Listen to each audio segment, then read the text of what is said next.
ए टुनटुनी, मैं तुझे पहले ही बता चुका हूँ कि मुझे बेटियां बिल्कुल पसंद नहीं है। अगर इन तीनों अंडों में से एक भी बेटी निकली तो मैं तुझे अपने साथ नहीं रखूंगा। इन तीनों अंडों में से बेटे ही निकलने चाहिए। देखिए जी, इन तीनों अंडों में से जो भी निकले वो भगवान की ही मर्जी होगी, इसमें मेरा कोई हाथ नहीं है। इतना बोलकर चिंटू चिड़ा वहाँ से चला जाता है। तभी उन तीनों अंडों में से 2 अंडे फूट जाते हैं और उनसे 2 बेटियां निकलती हैं। हे भगवान, ये क्या हो गया? अब मेरे पति इन दोनों बेटियों को देखकर मुझे घर से निकाल देंगे, फिर मुझे अपने बच्चों से दूर रहना पड़ेगा। नहीं नहीं, मैं अपने बच्चों से दूर नहीं रह सकती। मैं ऐसा करती हूँ, चिंटू जी के आने से पहले ही इन दोनों बेटियों को कहीं छिपा आती हूँ। इतना बोलकर टुनटुनी दोनों बेटियों को दूसरी जगह पर ले जाकर छिपा देती है। मेरी बच्चियों, मैं तुम्हारे पास लौट कर आऊंगी, तुम कहीं मत जाना, नहीं तो शिकारी पक्षी तुम्हें खा सकते हैं। इतना बोलकर टुनटुनी अपने घोंसले में वापस जाकर बैठ जाती है। तभी चिंटू चिड़ा वहाँ आता है। अरे, बाकी 2 अंडे कहाँ गए? यहाँ तो सिर्फ एक ही अंडा है। अजी, थोड़ी देर पहले ही एक शिकारी पक्षी आया था, मुझसे दोनों अंडे छीन कर ले गया। मैं सिर्फ एक ही अंडा बचा पाई। ये भी ठीक ही हुआ, क्या पता उन दोनों अंडों में से बेटियां निकलती। इतना बोलकर चिंटू चिड़ा वहाँ से चला जाता है। तभी अंडा टूटने की आवाज होने से चिंटू वापस आता है। टुनटुनी बताओ, अंडे से बेटा निकला है या बेटी? अरे, तुम तो रो रही हो, इसका मतलब मैं यही समझू ना कि अंडे से बेटी निकली है? नहीं जी नहीं, ये आंसू तो खुशी के आंसू है। अंडे से तो बेटा निकला है। अरे वाह, अंडे में से बेटा निकला है। आओ बेटा, मैं तुम्हें जंगल में घुमाने ले चलता हूँ। इतना बोलकर चिंटू चिड़ा अपने बेटे को जंगल में घुमाने ले जाता है। पता नहीं मेरी बेटियाँ कैसी होगी, कहीं कोई शिकारी पक्षी मेरी बेटियों को नुकसान न पहुँचा दे। मैं उनको देख आती हूँ। तभी जैसे ही टुनटुनी अपने बच्चों के पास पहुँचती है। अरे वाह वाह, आज तो एक ही जगह पर 2 शिकारी मिल गए। अब मैं तुम्हें खाकर अपनी भूख मिटाऊंगा। खबरदार, अगर तुमने मेरे बच्चों को हाथ भी लगाया तो मुझसे बुरा कोई नहीं होगा। हा हा हा हा हा, मैं तुम्हारे सामने ही तुम्हारे बच्चों को खाऊंगा। देखता हूँ तुम मेरा क्या बिगाड़ लोगी। जैसे ही शिकारी बच्चों की तरफ बढ़ता है, टुनटुनी उसे मारने के लिए उस पर टूट पड़ती है। दोनों की लड़ाई में टुनटुनी घायल हो जाती है। फिर किसी तरह वो अपने बच्चों को बचाकर घर ले आती है। चिंटू जी, मुझे माफ करना, मैंने इन बेटियों को आपसे छिपा कर पाला है, लेकिन अपनी बेटियों को बचाने के लिए मुझे शिकारी से लड़ना पड़ा, जिसके कारण मैं बहुत घायल हो चुकी हूँ। अब मेरा आखिरी समय आ गया है, आप इन दोनों बेटियों का भी ख्याल रखना। अब मैं इस दुनिया से जा रही हूँ। माँ, माँ, आप हमें छोड़कर नहीं जा सकती माँ, हम आपके बिना कैसे जिएंगे माँ? पिताजी, कुछ कीजिए ना।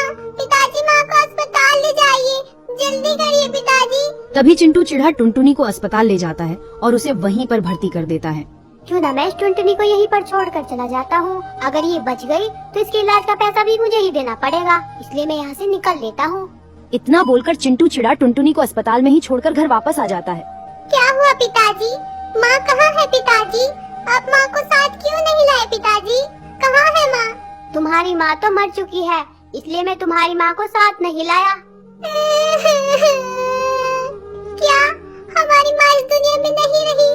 पिताजी, हम आखिरी बार अपनी माँ को देखना चाहते हैं, हमें उनके पास ले चलिए। नहीं नहीं, अब मैं तुम्हें तुम्हारी माँ के पास नहीं ले जा सकता, क्योंकि मैं तुम्हारी माँ का अंतिम संस्कार कराया हूँ। इतना सुनकर बेटियां बहुत रोईं। तभी चिंटू चिड़ा कुछ सोचने लगता है। ये बेटियां तो मुझ पर आफत बन गई है, मैं अकेले भी अपनी जिंदगी नहीं काट सकता। मैं ऐसा करता हूँ कि दूसरी शादी कर लेता हूँ। इतना बोलकर चिंटू चिड़ा एक बूढ़ी चिड़िया के पास जाता है। माँ जी, मेरी पत्नी का देहांत हो गया है, इसलिए मेरे बच्चों की देखभाल के लिए मुझे दूसरी शादी करनी पड़ेगी। आप कोई सुंदर सी चिड़िया देखकर मेरी शादी करा दीजिए। ठीक है बेटा, मेरी नजर में एक सुंदर लड़की है, चलो मैं तुम्हें वो दिखा देती हूँ। अगर तुम्हें वो पसंद आए तो तुम उससे शादी कर लेना। इतना बोलकर बूढ़ी चिड़िया चिंटू को लड़की दिखाने ले जाती है। माँ जी, मुझे ये लड़की पसंद है, आप मेरी शादी इससे करा दो, लेकिन मैं तुमसे ऐसे शादी नहीं कर सकती। तुम्हारी तो 2 बेटियां हैं, अगर मैं तुमसे शादी कर लूंगी तो मैं पूरी उम्र तुम्हारी बेटियों का दहेज जमा करने में ही रह जाऊंगी। मैं कभी अपने शौक भी पूरे नहीं कर पाऊंगी। मैं तुमसे शादी नहीं कर सकती। तुम इस बात की फिक्र मत करो, तुम्हें दहेज जोड़ने की जरूरत नहीं पड़ेगी। तुम अभी मेरे साथ चलो, मैं अपनी बेटियों का समाधान तुम्हारे सामने ही कर दूंगा। इतना बोलकर वो टिकी चिड़िया को अपने साथ घर ले आता है। बेटा चलो, तुम मेरे साथ चलो, मैं तुम्हारी नई माँ ले आया हूँ। हम इस जंगल को छोड़कर दूसरे जंगल में रहेंगे। अगर हम यहाँ रहे तो ये मनुष्य चिड़ियाएं हमारी जिंदगी में मुसीबत ही लाती रहेंगी।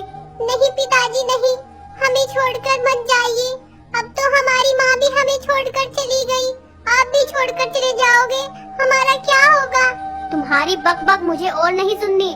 चलो टिकी, हम दूसरे जंगल में चलकर शादी कर लेते हैं। इतना बोलकर चिंटू चिढ़ा दूसरे जंगल में चला जाता है और वह टिकी चिड़िया से शादी कर लेता है। इधर दोनों बेटियां दुखी मन से अपनी माँ को याद कर रही थी। तभी वही शिकारी पक्षी आ गया। बहन चुप रहना, यहाँ पर वही शिकारी घूम रहा है। अब तो हमारी माँ भी इस दुनिया में नहीं रही जो हमें इस शिकारी से बचा सके। तभी शिकारी पक्षी घूमता हुआ बच्चों के पास पहुँचता है। क्या कहा? तुम्हारी माँ इस दुनिया में नहीं रही? मैंने तो उसे पहले ही कहा था कि मुझे ये बच्चे खाने दे, लेकिन उसे अपनी जान प्यारी कहाँ थी? उस दिन तो तुम्हारी माँ ने तुम्हें बचा लिया था, लेकिन अब तुम्हें बचाने कौन आएगा? अब मैं तुम्हें खाकर ही रहूँगा। नहीं नहीं, हमारी माँ को कुछ नहीं हुआ है। हमारी माँ तो हमारे लिए दाना लेने गई है। वो देखो पीछे, उधर से आ रही है हमारी माँ। चलो पिंकी, शिकारी हमें अभी नहीं देख रहा, जल्दी से भागो यहाँ से। इस तरह शिकारी पक्षी का ध्यान भटकाकर दोनों वहाँ से भाग जाते हैं। मोनी बहन, हम उस शिकारी से तो बच गए, लेकिन हमारे पास रहने के लिए अब घर नहीं रहा। हम इस सर्दी में कैसे रहेंगे? दोनों बच्चे बेचारे ठिठुरते हुए सर्दी से बचने के लिए पेड़ के पत्तों की आड़ में बैठ जाया करते थे, लेकिन इस सर्दी को वे सह नहीं पा रहे थे। मोनी बहन, लगता है ये सर्दी खत्म होने से पहले ही हम इस सर्दी से मर जाएंगे। अब तो हमारे पास हमारे माँ बाप भी नहीं है और न ही रहने के लिए घर। रोज रोज मरने से अच्छा है कि हम एक बार ही अपनी जान दे दे। सही कहती हो बहन, शायद भगवान भी यही चाहते हैं। चलो हम किसी कुएं में कूदकर अपनी जान दे देते हैं। तभी वे दोनों कुएं के पास जाती है। भगवान, हमें माफ करना, हम छोटी बच्चियां हैं, हम अपने माँ बाप के बगैर नहीं जी पाएंगे, इसलिए हम इस कुएं में कूदकर अपनी जान दे रहे हैं। रुको बेटी रुको, मैं तुम्हारी माँ भी जिंदा हूँ। माँ, आप जिंदा हो? इसका मतलब पिताजी ने हमसे झूठ कहा था। हाँ मेरी बच्चियों, मैं तुम्हें रोज ढूंढने जाया करती थी, लेकिन तुम मुझे कहीं नहीं मिली और आज दिखाई दी तो इस हालत में। माँ, अब आप हमें छोड़कर कभी मत जाना माँ। नहीं मेरी बच्चियों, मैं तुम्हें छोड़कर कभी नहीं जाऊंगी। चलो तुम मेरे साथ चलो। तभी टुनटुनी अपनी बेटियों को अपने साथ ले आती है और तीनों साथ में रहने लगते हैं। उधर चिंटू चिढ़ा अपनी दूसरी पत्नी के साथ रह रहा था। तभी वह बीमार पड़ गया। उसकी दूसरी पत्नी टिकी उसकी बीमारी की वजह से उससे चिढ़ने लगी। बुड्ढे, शादी से पहले तो तूने कहा था कि तू मुझे बहुत खुश रखेगा।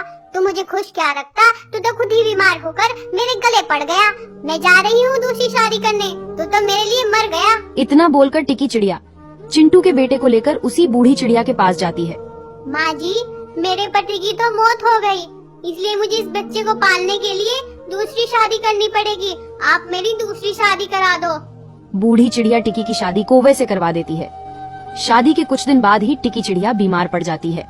अगर तू पहले से ही बीमार थी तो तूने मुझसे शादी क्यों की? मैं एक बीमार चिड़िया के साथ अपनी जिंदगी नहीं गुजार सकता। तू उस बेटे को लेकर यहाँ से निकल जा, मुझे नहीं रहना है तेरे साथ। तभी चिंटू का बेटा और टिकी दोनों जंगल में रहने लगते हैं। बेटा, मैंने तुम्हारे पिताजी को बीमारी में छोड़कर बहुत गलत किया था।